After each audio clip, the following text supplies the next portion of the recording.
Well, look, it's interesting. If you look at the vaccination rate, more than 75%, and still growing on a first dose basis of 6% in the past week. These numbers are still charging along, Andrew Clennell. So if all these people that have heeded the message and had the vaccine, I suppose, if this timeline isn't met, I know it's not locked in, that will be the downside for New South Wales. They've set some expectation now for voters. Well, Gladys Berejiklian, I mean, it's a good question in terms of what I'm about to say, Tom, because Gladys Berejiklian is clearly doing this because of political pressure. The health department clearly want her to wait until 80, and it's only 2 weeks. And I just think that was pretty clear there. It was pretty clear in the front page of The Australian this morning. The health department want a more cautious approach. I guess you'd argue they always would.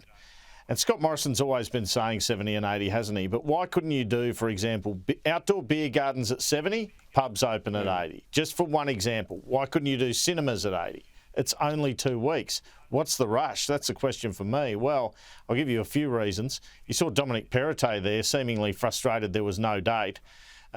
Some of Berejiklian's colleagues have been front-running, particularly on the October 18 date. I don't know if her office was involved in briefing that out as well, but there was no mention of that today.